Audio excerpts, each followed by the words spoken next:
ekziston një potencial i madh nëse edhe PDK po edhe parti tjera tregon prap vetën dhe nuk bëhet pjesë e një lojës çfarë ka dashur të ketë zotri Kurti. Që të ketë qeveri të opozitës, duhet një mobilizim me angazhim edhe i Partisë Demokratike në përgjithësi, por edhe i gjithë opozitës, që të maksimizojnë votën me punë në terren, që mos lejojmë që vendit kontrollohet nga një njeri. Absolutisht na duhet punojmë me të angazhohemi që qytetarët të zgjedhin atë që dëshirojnë, mirë po edhe jemi përgjegjës për parandalimin e propagandave të cilat kanë vazhdu tash e sa vite në vendin tonë që mos të mashtrohen edhe mos të kesh përdoren qytetarët e Republikës Kosovës.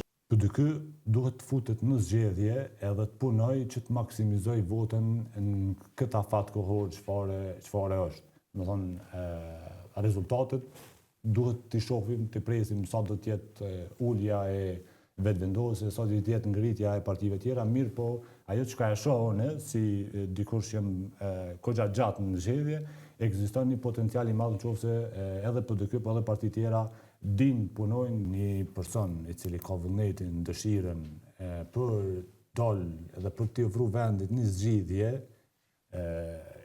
çështja e zgjedhjes së presidentit ka qenë çështje e ditën, me datë, me orë, kur është afati i fundit për të zgjedhur presidentin. Qëllimi primar ka qenë eliminimi i presidentes që të ketë edhe një mandat, siç edhe deklaroi edhe vetë zotri Koniuk sa mbrëmë në media tjera. Kjo ishte bën mënyrën më perfekte me atë skemen që ne kam përgatitur me propozimin nga dikush të familjes Jashari që na gjithë kemi deklaruar se do ta votojmë.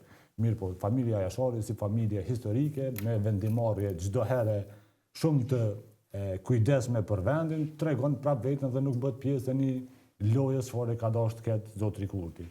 Është domosdoshme që të ketë angazhim që rezultati zgjedhor t'ia mundsoj që të ketë qeveri të opozitës, për shkak që një qeverisje prej thuajse gati 7 viteve është e mjaftueshme me pa pasqyrën çfarë lloj qeverisje është. E besoj që do t'i ndihmonte edhe vetë partisë në pushtet që të reflektojnë sepse opozita goxha përmirëson.